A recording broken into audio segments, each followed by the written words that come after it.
Hi everybody, it's Julie. Welcome to Hello Monday. I don't know about y'all, but at my house it's crunch time and we've got to get those tags finished and I hadn't even started yet. So I'm going to be using a technique called speed stamping that I wanted to share with you. And I love using this to mass produce my holiday tags because it's super quick, super easy. And I'm going to start by taking a piece of 8.5 by 11 cardstock.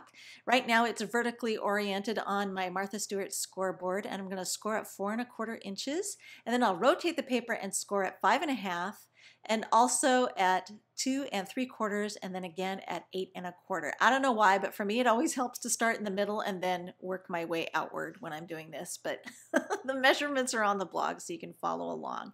So this is going to divide my cardstock into 8 equal sections to create 8 tags that are going to be a really nice size for some of my larger gift wrap packages. And I'm going to be working with a stamp set called Merry and Bright, and I've grabbed the electric light cord here that's kind of swirly curly. And I'm just going to line up the stamp and I'm inking up with archival jet black.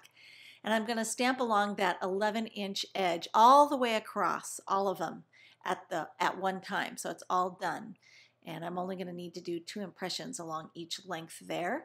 And then I'm going to take the little light bulb, and I've got that kind of mounted towards the end of the block, and I can see from that angle a lot better. And I just wanted to make sure that I'm kind of spreading out these light bulbs and alternating the angle that they're being stamped at so that it looks more realistic than just being straight up and down. Then I'll rotate the paper and do the other side. And once I'm finished with that, I'm going to clean the stamp. Even though you didn't see that, I did clean it so I wouldn't get ink all over my hands. And I'm going to rotate it on the block so that now it's kind of upside down and I can still see where I'm stamping. And I'm just going to continue going down the edge. I know you could just rotate the block, but for me, there's a certain position I like to use these little tiny images on the block, so it just makes sense for me to rotate the stamp itself. So now I've got both sides done with alternating bulbs going different directions. It's time to color them in. And I am going to use the little starburst image from the stamp set and ink up with some Memento Ladybug Red. And I'm just going to go ahead and get all of those in red done. And then I'm going to ink up with Pear Tart and come along and do some of the other bulbs so that I have nice contrasting colors. This is a nice, bright, happy green, and I think it works really well for these Christmas colors on this particular tag design. But I just love how that little tiny starburst kind of fills all the bulbs and it makes them look like they're shining brightly, and it doesn't take a lot of effort on my part to get them all colored in the way I wanted.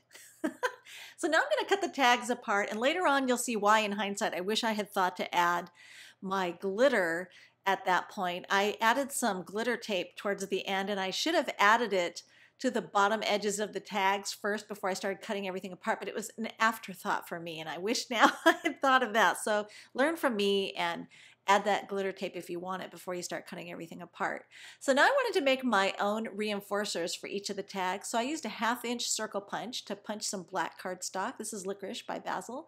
And then I'm going to use some adhesive tape runner. You could use glue, whatever you like, to mount those in place on each of the tags. And then once they're in place, I can go ahead and take my Crop-A-Dile, and I'm using the larger hole there to punch through those reinforcers all at the same time. And then I wanted to actually chop off the corners at an angle like a shipping tag. So I'm going to use these binder clips. I divided the stack of tags into half, and then I can actually punch through all the tags at one time. But I need 2 hands when I use that punch, so that's why I use the binder clips to kind of hold everything together so they wouldn't get misaligned or slip on me. So now to add the cord, I'm going to take some Lawn Fawn Peppermint twine. I love this twine. I love the color of it. It's just so cute.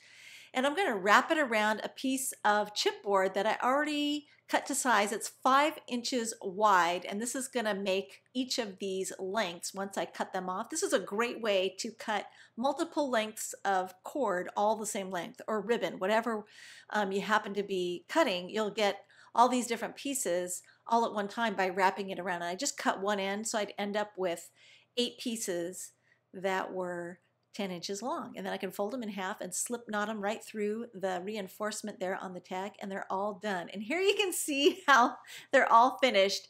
And there's the finished tag. I went back and added the glitter tape as an afterthought. But like I said, when you make them, go ahead and add that before you start cutting everything apart, and you'll be a lot happier.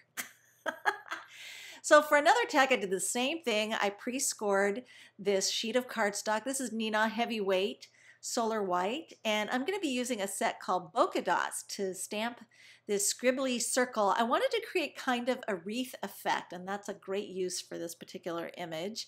And I'm using the Delicata gold ink because it has such a pretty gold finish.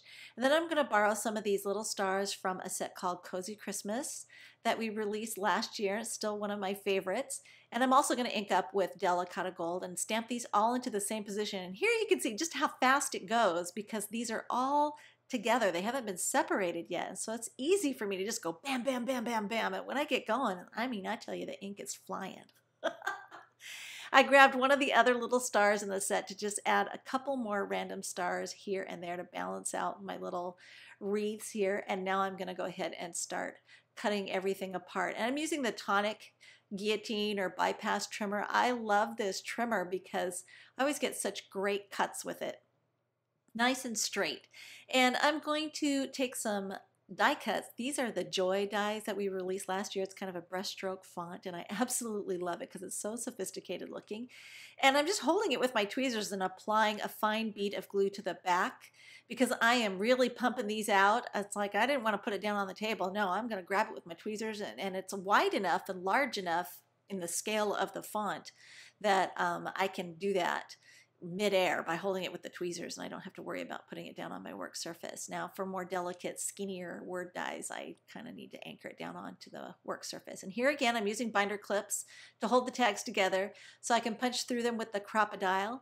And then I'm going to take some gold twine this time and wrap that around the same piece of cardstock. I did cut a little slit to slip the end in there so it wouldn't come undone on me as I'm wrapping it around. But as I wrapped it around 8 times, and I ended up with 8 pieces that were 10 inches in length, all equal, that I could quickly slip through each of my tags. And there you go, they're all finished. And this is what I call speed stamping, and I absolutely love this technique for doing my tags, and I hope it's something that you'll find useful yourself.